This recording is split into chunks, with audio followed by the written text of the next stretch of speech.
Et bonjour YouTube, on se retrouve pour une nouvelle vidéo et c'est le genre de vidéo que j'aime bien, celle-là, le genre de partie que j'aime bien. C'est le genre de partie où vous passez vite taverne 6, soit parce que vous jouez Faeline, soit parce que juste vous avez un bon tempo et vous vous dites bon allez, je suis d'humeur greedy, je passe taverne 6. Et là, il faut être créatif, parce qu'une fois que vous êtes passé taverne 6, vous avez peu de temps pour stabiliser, vous pouvez pas vous permettre de vous dire, bon, je vais attendre d'avoir précisément ça. Il faut composer avec les premières bonnes cartes que vous voyez. Et, euh, et on va voir ici une compo qu'on peut appeler créative. Je vais vous passer la sélection des T2, enfin, on va en parler vite fait. Là, je prends le T2, l'escargot, parce que je veux la créature qui a le plus de tempo. Je vais prendre le dragon en me disant que ça me... Enfin, c'est que des dragons, mais celui qui donne une créa dans la main en me disant que ça peut me faire un autre triple. Et là, concrètement, c'est un peu 3 blancs, mais je me dis, bon, allez, pourquoi pas Gangropter à la limite. Je suis pas particulièrement heureux de ces découvertes, mais bon, peut-être moyen de faire quelque chose. Faeline, l'avantage, c'est quand même que ça a 18 d'armure, donc c'est quand même un paquet de points de vie, le truc. Ça reste quand même un bon avantage dans la partie. Donc là, tranquillement, on passe les niveaux de taverne. C'est le moment où j'accélère de 30 secondes, histoire qu'on aille à l'essentiel. Il va pas se passer grand-chose sur le fight, à ce stade. Alors, on est contre un adversaire qui est resté taverne 1, mais qui a préféré acheter un sort. Ça peut peut-être être les pommes, je sais pas trop. Pomme qui est quand même le meilleur sort de taverne 1, donc c'est pas rare de ne pas level up quand vous avez la pomme. Bon, et là, on se retrouve avec un tour un peu spécial. Alors, bon, je vous passe le détail. Je prends la banane histoire d'avoir un sort pour ceci, parce que j'ai pas de bon achat-revente. J'hésitais à acheter un ennuyeux pour le booster, mais je me dis que booster l'escargot, ce sera très bien aussi. Donc, ce que j'ai fait au final, c'est que j'ai roll. Sauf que là, j'ai que des serviteurs terribles. Mais je me dis que la 1-1, mine de rien, elle me permet d'aller... booster les créatures dans ma main, donc c'est pas si mal. Sauf qu'au final, l'un va pas se faire taper, donc je prends même pas mon petit boost dans la main. Ce qui est... Alors, savoir que les créas peuvent pas être invoquées par les murlocs qui invoquent depuis la main, mais par contre, elles peuvent quand même être boostées, comme on va le voir ici. Et donc, on se retrouve avec une curve. De toute façon, mon objectif... J'aime bien cette curve. J'en parle pas mal pendant mes parties en ce moment. Quand t'as un sort à 1, la curve, ou parce que là, on voit, t'as des shops parfois en taverne 2 qui te donnent pas envie d'être joué. Et du coup, la curve où tu up pour 5 gold, et avec un gold, tu réussis à choper un petit sort, celui-là c'est le meilleur, t'as 2 gold en plus, donc en fait, la prochain tour, je suis taverne 3, et j'ai 9 gold. Donc je peux faire beaucoup plus de choses. Je trouve que c'est une curve vraiment intéressante, qui a été amenée avec l'arrivée des sorts dans le jeu. Bon, là, il y avait moyen d'enlever du dégât, malheureusement, c'est pas vraiment ce qu'on va faire, on se prend vraiment le max du max. Notre escargot a pas été foutu de prendre des bons trades. Donc on est déjà mine de rien à 7 d'armure. Je suis un peu obligé à partir de là de trouver un moyen de stabiliser. Et ce moyen en vrai, ça peut pas être de level up ici. Parce que level up, ok, ça me donne déjà mon consumer. Mais je suis trop faible en tempo, je fais rien des 2 gold qui me restent. Donc je vais plutôt vouloir faire un tour à 9 gold. Et ici en vrai, on va le voir. Hop.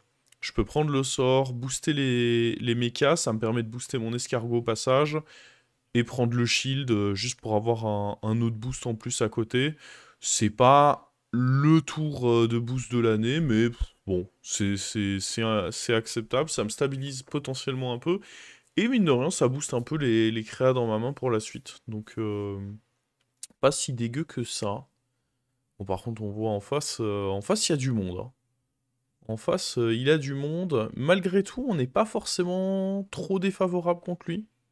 Il y a pas mal de chances d'avoir un match nul, ce qui est...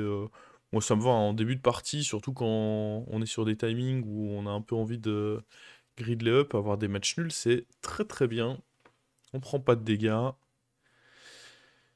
Et là, du coup, on va arriver sur le timing où je vais vouloir, je pense, level up, parce que j'ai pas vraiment d'autres bons tours.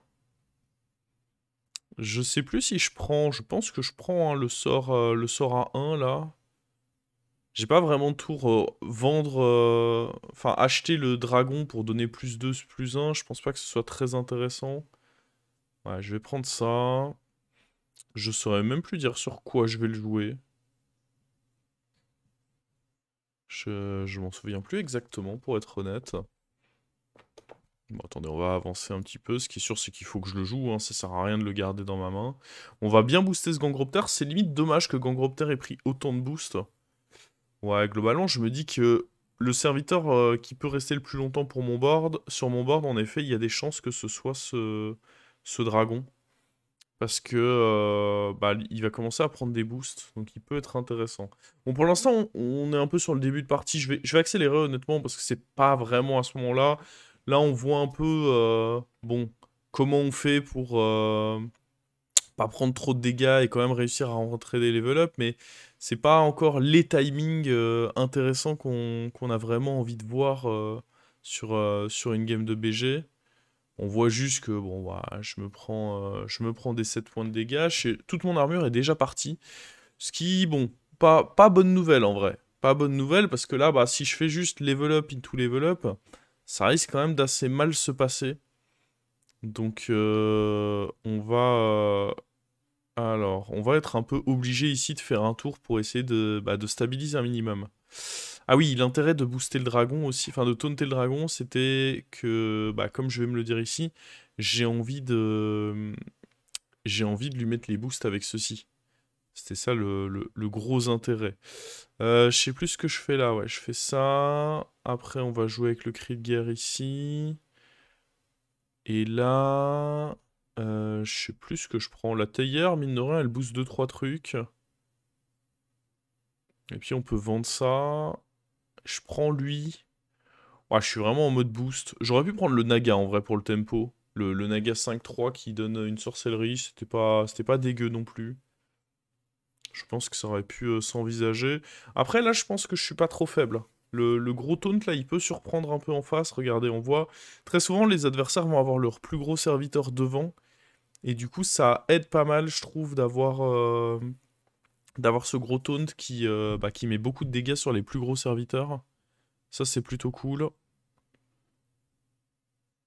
Bon, niveau dégâts pris, ici, on va bien s'en sortir. On fait à nouveau un petit match nul qui m'arrange bien, parce que si j'avais continué à prendre des dégâts ici, c'était compliqué.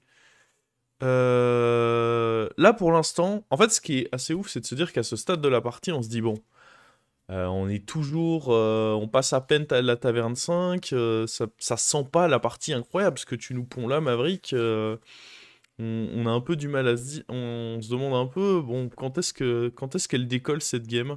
Et moi-même, je suis en train de revoir la partie, en train de me dire, mais attends, mais à quel moment elle est partie dans tous les sens cette game? Parce que je suis d'accord avec vous que pour l'instant, bon, il y a rien, on est au coude à coude 50-50 sur chacun de nos combats contre nos adversaires. On se dit pas que ça y est, c'est celle-là la grande partie où on va faire une compo incroyable. Et pourtant, et pourtant. Bon, là on va au moins enlever les dégâts là. On perd, ce qui est pas illogique. Pas illogique de perdre ici parce que bah on est quand même pas extrêmement fort. Et donc là ça va être le timing où, bah mine de rien, on a quand même, alors même si c'est pas la créa de l'année, le Gangropter ici, il a été quand même beaucoup boosté. On a un triple à côté. On fait quand même un tour qui nous stabilise un peu en tempo. Là, je suis pas forcément giga content de ce que je récupère. Beatboxer, ça me semble juste trop tard de le prendre à ce moment-là. Très honnêtement, le beatboxer, j'y crois pas du tout. Certes, j'ai des mechas, mais j'ai même pas de magnétisme immédiatement à booster dans ma main, donc ça me semble juste trop lent. Je vais donc prendre le secret ici, on vend le dragon, c'est bon, il a donné ses 3 trucs, c'est suffisant. Là, je me dis renforcement par lazérite, c'est quand même... Alors, je pourrais prendre l'armure, mais je me dis renforcement par lazérite, j'y crois, tu vois. Je me dis en prenant ça, ça peut quand même bien me renforcer. Et, je sais plus, bah, je pense que je vais prendre... Ouais, je vais prendre lui, voir s'il peut y avoir un petit sort un peu intéressant. On peut changer de pouvoir héros, plutôt cool, mon pouvoir ayant eu son effet. Et là, on a la possibilité d'avoir le pouvoir de Tchak. Et je crois que c'est un peu à partir de là que ça va partir en sucette. Parce qu'on va aller découvrir des trucs à gauche, à droite, qui valent le coup. Alors, bon, alors qui valent le coup. Ici, pour l'instant, on va juste récupérer une paire. et espérer que le Gangropter mange pas. Dans tous les cas, c'est un bouclier divin, donc c'est ok à booster avec Lazérite. Il faut juste espérer que là, le Gangropter n'est pas trop fin, quoi. On soigne un petit peu le placement. Un petit placement pour les value trade, le taunt à droite, un bumper parce qu'il y a mecha. Placement classique, hein. Et là, c'est bon. On mange qu'une 1-1, je m'en fiche. L'important, c'était de pas manger le triple ici. Ça a été le cas. Et à nouveau, j'ai l'impression qu'on a été 56% de chance de perdre sur tous nos derniers fights. C'est c'est assez cocasse. J'ai l'impression qu'on a eu les mêmes pourcentages depuis tout à l'heure. Et bon, on s'en sort avec un taille ici à nouveau. Ça va, les combats honnêtement ont été plutôt ok pour moi. On a réussi à prendre pas mal de taille. Et du coup, ouais, c'est là que ça va commencer à partir en sucette et je me rappelle comment. Je me rappelle comment parce que là, du coup, bon, je prends la meilleure carte de proposer, Mecha Jaraxxus, ok, on va voir ce qu'on en fait plus tard. Je vois qu'il y a un beatboxer, mais je me dis, ça semble quand même un peu compliqué à mettre en place. Là, j'ai un nouveau Silivase. Je me dis, bah, carrément, ça se pique. Là, ah, toucher d'or. Toucher d'or, ça peut être sympa quand même. Je me dis, ça va me permettre de faire une autre découverte en 6. Et puis, il y a un monde où... Il y a un monde où on touche bien avec ce toucher d'or. Mais je vais pas forcément le forcer, parce que je me dis, bah, de toute façon, c'est trop cher de vider le shop. Je peux pas vraiment faire ça, tu vois. Et là, boum, on touche bien avec le toucher d'or. Et je crois que là, on commence tout doucement à voir pourquoi cette partie va partir en sucette. On a un autre Mecha Jaraxxus. Et là, là, je commence à avoir des idées. Dans la tête, ça commence à fuser. Je commence à me dire, oula, il y a moyen de faire des choses, il y a moyen de faire des choses malsaines dans cette game. Ça me plaît. Ça me plaît beaucoup. Parce que là, du coup, bah, remagnette. Alors, je vais le mettre directement sur le Mecha Jaraxxus, je crois. Parce que bah, j'ai pas envie de taunter mon autre truc. On a, alors là, faut voir qu'on a une compo mi-mecha, avec le beatboxer, les Mecha Jaraxxus. Mecha Jaraxxus qui sont aussi des démons, donc qui profitent du Gangropter. Mais, il me manque un petit truc, c'est le Murloc. Il y a Murloc dans ce lobby, en fait, je veux le Murloc qui me permettrait de proc ici les Mecha Jaraxxus, tout simplement. Je vais pas jouer plus ici. Ah, j'aurais presque pu. Après, je me dis, bon, honnêtement, on a fait un bon tour pour stabiliser. Tour 10, je commence à avoir un board qui est honnêtement correct. Je pourrais avancer plus le dragon, là. Mais on a déjà réalisé l'important. Et puis surtout, bah là, enfin, ça y est, on commence à être sur une pente où on est favorable. On commence à cuisiner des trucs, des trucs qui valent le coup, des bonnes recettes là. Là, il y a de la recette qui commence à être intéressante. On met un petit -15 à notre adversaire au passage, voilà, par politesse. Et c'est parti pour continuer notre cuisine. Donc là, bon, je vais pas aller prendre ce déflecto, hein. Je réfléchis à savoir si ça vaut le coup de faire pouvoir héroïque contre lui, mais je me dis, bon, au pire, c'est qu'un gold de perdu, je pense pas que ça peut vraiment être horrible. Et là, je me dis que je vais... Parce qu'avant, je me dis, bon, deux Mecha Jaraxxus, c'est compliqué de les garder. Là, je commence à me dire, mais attends, je vais vraiment pouvoir le garder, ce Mecha Jaraxxus. Bon, ensamblaté, parce qu'il n'y a pas beaucoup mieux. Je vais d'abord poser ceci avant de faire mon triple, au cas où on triplerait justement le Silivase. À nouveau, renforcement par l'azérite me semble être le mieux. C'est trop de stats, en fait. Ah, après, il y a ça. Mais je crois que ça vaut pas le coup. Ah, en fait, là où ça vaut le coup, c'est que... Donc, je vais le faire sur un magnétisme. Et ça concentre... Certes, c'est moins de stats, mais ça concentre plus mes stats. Donc, ça vaut quand même le coup. L'objectif étant, bah voilà, pareil avec ça, de trouver un... Là, je suis à la recherche d'un magnétisme sur ce tour. Et là, je vois le Murloc et je suis en mode, oh là, il se passe trop de choses. Il se passe trop de choses, là.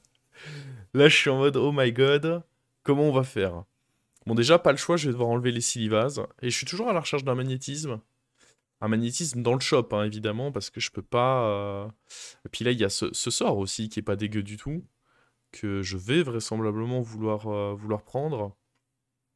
Je sais plus exactement comment je fais. Je crois que je suis un peu obligé de revendre lui. Mais ça vaut le coup parce que du coup, je fais des procs et globalement, ça vaut le coup. Hop.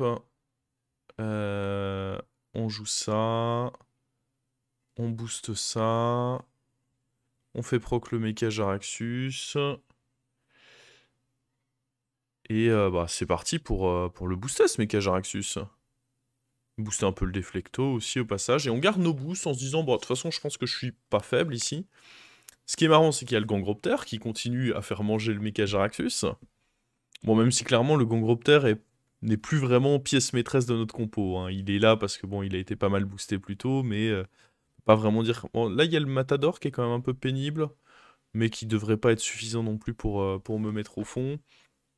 Et là, on commence à voir la tournure un peu particulière que cette game prend, parce que on a un Mecha Jaraxxus qui est en train de manger avec le Gangropter, qui est en train de faire des magnétismes pour un beatboxer doré qui reset un déflecto. On a le Murloc qui nous donne des trucs. Là, on commence à sentir, on se dit, oula, elle est en effet spicy cette game, et c'est pas fini. C'est pas fini du tout. Elle va être très très spicy cette game. Bon, à chaque fois, je regarde, est-ce que ça vaut le coup? L'intérêt aussi des Power, c'est que vous prenez un peu de l'information sur ce que votre adversaire joue à ce moment-là. Et là, un autre trouble-œil, je me dis, bon, attends, il faut tenter de le rendre doré, ce trouble-œil, quand même. Bran, le problème, c'est que c'est pas forcément facile à mettre sur mon board. Trouble-œil, je peux très bien en jouer deux. Et je peux très bien choper la Béné de Bran dans le shop ou un truc comme ça. Donc je préfère prendre trouble-œil ici. Ah, je réfléchis à ça, mais je pense que j'ai pas la place sur le board pour le rentrer en fait. Déjà que je dois trouver la place pour le deuxième Murloc.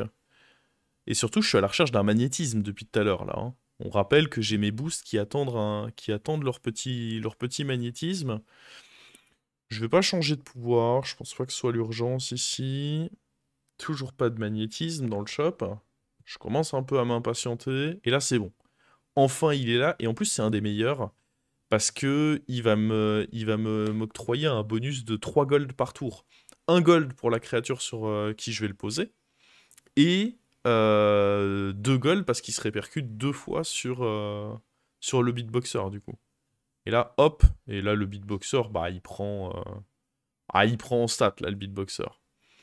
Et là, non, là vraiment, elle est incroyable, la compo qu'on est en train de mettre en place. Là, c'est en train de partir bien en sucette comme on l'aime. Pour l'instant, gentiment, 4 magnettes dans la main, mais à savoir qu'il peut y avoir des sorts qui changent la donne. Et là, je me dis, incroyable quoi, on n'a même pas le droit de s'amuser tranquillement. Tour 12, il est là, Fazel, Kalégos, il fait proc 2 fois le dragon, cri de guerre avec son Murloc. Donc un peu dans le même esprit que nous, mais en plus efficace. Avec son Bran, son pouvoir de carniflore, je me dis shit, on avait une partie cool, et il y a un mec qui vient gâcher la fête. Mais c'est pas fini, c'est pas fini. J'ai encore au moins 3 tours avant de le recroiser. Je me dis que je suis probablement assez fort à ce stade de la game pour battre les autres joueurs. C'est pas fini. On a encore des choses à dire dans cette game. Alors, il y a des magnettes, mais je sais pas si je veux vraiment prendre juste les magnettes comme ça. Il y a des cartes qui peuvent vraiment m'améliorer beaucoup plus. Bon, là, on scoute un peu, on voit que, ok, il joue une compo démon Gangropter. Euh, je pense qu'ici, honnêtement, un peu décevant de juste prendre des magnettes à la main comme ça. Autant celui qui donne des golds peut être sympa. Murgoul. Murgoul, c'est très sympa, par contre. Dans le lobby, bah surtout, on vient de voir le joueur de dragon. Je vais facilement le faire proc parce que j'ai les mechas qui font des rip-up. Donc, c'est facile pour moi de faire Vengeance 5. Donc, clairement, Murgoul très bon pick ici. Sachant que je peux facilement me débarrasser de Gangropter. Même le dragon bouclier divin, c'est un bon mignon, mais il est loin d'être indispensable. Ça, par contre, c'est excellent. Ça, clairement, je prends. Parce que du coup, ça fait que je vais me faire une main full magnétisme. Bon, c'est un peu greedy, du coup, de garder les 2 Murlocs. Mais je me dis... Écoutez, on est là pour se faire plaisir aussi. Et il y a le bâton primordial, mais le bâton primordial... Alors, à la limite, ce que je peux faire, c'est peut-être le garder dans la main. Je pense qu'ici, avec le recul, ce que je devrais faire, c'est vendre les 2 Gangropters, jouer la Béné de Bran, et garder le bâton primordial pour bah, avoir un refill au prochain tour. Donc Gangropter, ça dégage. Gangropter, ça dégage. Là-dessus, on est d'accord. Du coup, plutôt jouer le bâton ce tour, d'ailleurs. Ah, ça, je pense pas que je devrais le faire. Je pense que je devrais plutôt jouer le bâton. Ouais, ça, je pense que c'était pas mal, hein. Bon, là, on met ces trucs-là. Ça c'est bien. On achète le bâton. Ah non, je remets un magnète. Et du coup, je frise le bâton pour le prochain tour. Non, je frise pas le bâton, du coup. Je pense que ça valait le coup de le freeze, quand même. Le fait de rejouer un magnète plus tôt, bon, c'est plus safe, même si je pense pas que c'était nécessaire. Je pense que le vrai bon tour ici, ça aurait été d'acheter le bâton directement, jouer le bâton, et ensuite garder la Béné de Bran pour le prochain tour. Comme ça, j'aurais peut-être même pu caler des cris de guerre dans le tour. Bon, par contre, là, on voit que son vilain secret qui a fait sauter mon déflecto, bah, on passe d'un statut où on était giga favorable à il y a 50% de chance de sauter. Et ça, bah, ça fait pas plaisir. Après, là, on voit globalement que le fight se passe pas trop mal. Ouais, pas trop mal, si ça aurait clairement pu mal se passer, hein, en fait. Mais bah, on serait pas mort dans tous les cas. Mais ouais, son secret a failli nous faire une grosse surprise ici. Mais vous voyez, là, par exemple, du coup, j'aurais pu ce tour jouer la Béné de Bran. Ah, ça aurait été bien meilleur, hein. Ça aurait été vraiment bien meilleur. J'aurais pu à ce tour, du coup, jouer la Béné de Bran et faire proc les cris de guerre avec le sort dans le shop. Enfin, il y avait des trucs cool à faire. Mais là, du coup, on arrive à la prochaine étape de notre cooking, c'est que on commence à faire grossir un gros Mecha Jaraxxus. Autant en profiter jusqu'au bout, j'ai envie de dire. Les 3 golds, je prends. Parce que du coup, ça va me les rendre à nouveau. Il y a à nouveau un... Il y a à nouveau un... Comment? Un beatboxer, mais j'ai pas la place pour ce beatboxer. Par contre, j'ai la place pour... J'ai complètement la place pour le drone. Le drone, il va me permettre de devenir quand même assez énorme. Alors attention que je peux pas donner Furie des Vents à notre déflecto, mais c'est pas trop grave. Puisque dans tous les cas, ici, j'ai envie de booster bah, le Mecha Jaraxxus, puisqu'on va le faire revenir. On fait Bourbi, j'ai pas la place pour les sorts dans la main, je pense. Donc on prend lui. J'ai toujours pas le bouclier divin aussi. Ça, c'est quelque chose que je remarque à ce stade, c'est que j'ai toujours pas eu le bouclier divin, c'est un peu dommage. Bah, go poser lui, et hop, on met tous les magnettes, hein. Faut envoyer là. Ouais, je commence à me dire que j'ai plutôt envie de miser sur le Mecha Jaraxxus, parce que, ben... J'ai plutôt envie de miser sur le Mecha Jaraxxus, parce que je vais pouvoir le ramener avec Sectatrice, donc j'ai tout intérêt à ce qu'il soit gros, plus que... Plus que le Deflecto, je pense. Bah, en fait, dans tous les cas, les taunes, je suis obligé de les mettre sur le Mecha Jaraxxus, parce que je vais pas mettre les taunes sur le Deflecto. Les Furies des Vents, c'est un peu pareil. Et du coup, je me dis, bah, je risque d'avoir un Mecha Jaraxxus avec beaucoup de points de vie et pas tant que ça d'attaque si je lui mets pas également les réincarnations. Donc, de manière à l'équilibrer, je joue également les réincarnations dessus. Et puis là, on joue contre le Yogg-Saron qui jouait démon. On récupère une autre sectatrice. Et là, bon, ça va peut-être être le tour où je gride un peu trop. Honnêtement, on sait que cet adversaire-là, il est loin d'être faible. J'aurais pu ne pas grid, mais la compo me faisait trop plaisir avec les Murlocs. J'ai eu du mal à me débarrasser d'eux, je l'avoue. J'aurais pu ici directement... Bon, dans tous les cas, on roll. On veut essayer de, bah, on l'espère, tripler ce Murloc. Là, il n'y a pas grand-chose d'intéressant dans les shops. Je sais plus comment je finis le tour, mais j'ai le souvenir qu'on n'était pas très loin de la catastrophe. Ok, enfin on trouve l'ennuyau. Je pense que c'est ça qui m'a peut-être fait me sentir un peu trop safe, c'est que je me suis dit, bah c'est bon, j'ai eu l'ennuyau. On est bien. À la limite, ce que j'aurais pu faire ici, c'est aller chercher... ouais, j'aurais dû faire ça en vrai. J'aurais dû mettre un magnète sur la 4-5. De manière à avoir un potentiel autre reset de shield à travers la 4-5. Et là, je crois que je vais grid les Murlocs. Alors qu'en vrai... Ah non, j'en enlève quand même un. Ouais, mais j'en garde un surtout. Et je pense qu'en garder un, c'est trop greedy déjà. Ouais, je prends ça. Bon, ça se rembourse, c'est gratuit. Je voulais tenter un autre Murgoul, je pense. C'était un peu le plan. Ouais, je booste Murgoul ici. Je prends ça. Et là, clairement... Déjà, ne pas mettre un reset sur la 4-5, je pense que c'était greedy. Mais ne jouer qu'avec une sectatrice, en vrai, c'est greedy aussi, hein. Je pense que là, le Murloc, pour les deux pauvres magnétismes qu'il va me donner, le Murloc, j'aurais dû le faire sauter ici, très honnêtement. Très sincèrement, il aurait pu sauter ici, c'était pas un problème. Parce que bah, mon adversaire, il s'avère qu'il est très très très gros. Il est vraiment énormissime, mon adversaire. Et du coup, bah, on a quand même 60% de chance de mourir ici. Ce qui ne me fait pas plaisir. Alors que, bah ouais, je pense que si on avait... Bon après, je sais pas, parce que... On se retrouve avec des... Ah si, parce que j'aurais un deuxième méca Jaraxus qui pouvait... Ouais, ouais, non, mais... J'étais complètement favorable si j'avais joué correctement. Ça va, c'est passé, on lui a mis un 21%, mais c'est dommage, parce qu'une game aussi incroyable... On est tour 15, hein, mine de rien. En fait, moi, dans ma tête, j'étais en mode, bon, on est toujours 5, donc je garde du scaling, mais... Autre facteur qu'on est toujours 5, c'est qu'on est tour 15. Et tour 15, pas vraiment le droit de grid comme ça. Alors, le joueur de Carniflore, si vous le remarquez, il est mort à ce moment-là. Donc là, je me dis, what the fuck? Qu'est-ce que c'est que cette game? Je vois qu'il y a un autre Murgoul. Bon, on prend, hein. On prend cet autre Murgoul.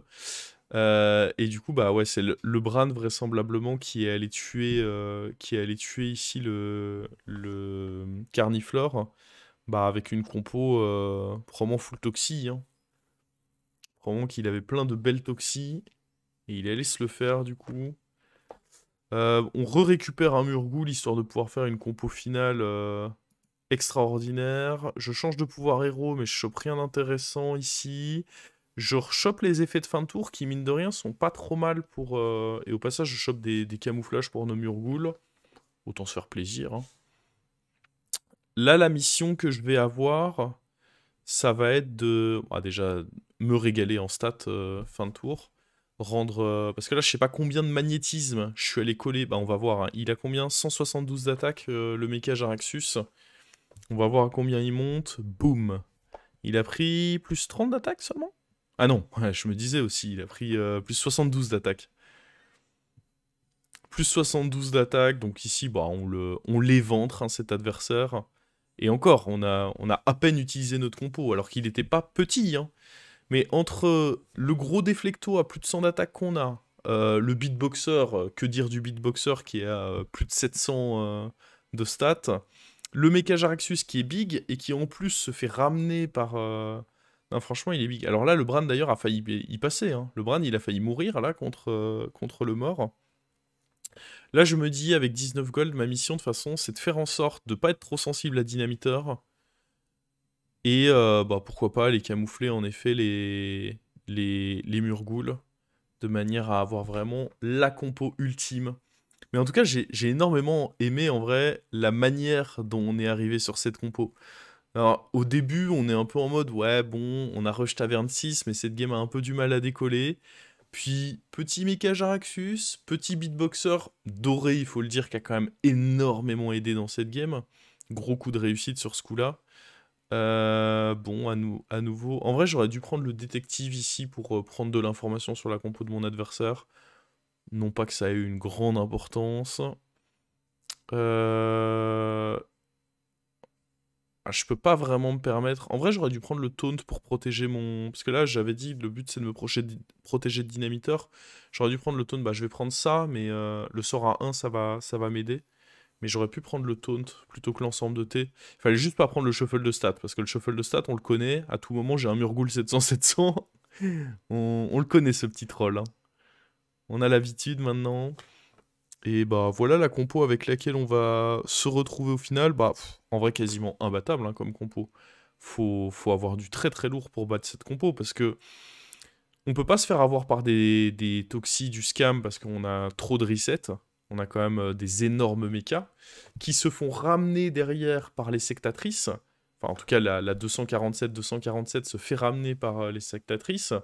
Et en prime de ça on a deux Murgouls camouflés donc qui peuvent même pas se faire sniper. Donc autant vous dire que là, cette compo, elle est imprenable, hein. De tous les côtés, complètement imprenable. Hop, on se fait plaisir. Là, il terrasse mon mecha Jaraxxus. Et là, en fait, ce qui est trop fort, c'est qu'il ne peut que taper dans mon shield. Tous les autres sont camouflés, donc il tape dans mon shield et hop, reset de shield. Ça revient. Quand il y en a plus, il y en a encore. Là, c'est pareil. Ah non, il pouvait taper là-dedans. Et puis là, boum, on ramène le mecha Jaraxxus et on n'a même pas eu besoin. Il nous reste encore un Deflecto 153 Reborn. Il nous reste 2 Murgoul bien camouflés, bien Reborn. Autant vous dire que la compo, il était très loin de venir la chercher. Bah voilà, comment on fait des compos un petit peu exotiques. J'avais envie de vous montrer cette game-là. Qui, selon moi, est, je pense, une de mes plus belles depuis que les sorts sont là, hein. Le coup de, on fait, d'abord on a un Gangropter, on se dit ce qu'on va pouvoir faire avec, ensuite on rend doré un beatboxer, on commence à se dire, ah intéressant, on a les deux mechas Jaraxxus, très intéressant, on le rend doré, le Murloc pour le faire proc, enfin, elle était vraiment trop bien à jouer cette game. J'espère que vous aurez autant kiffé la regarder. Sur ce YouTube, je vous souhaite à tous une très bonne journée, un très bon dimanche, et bisous à tous.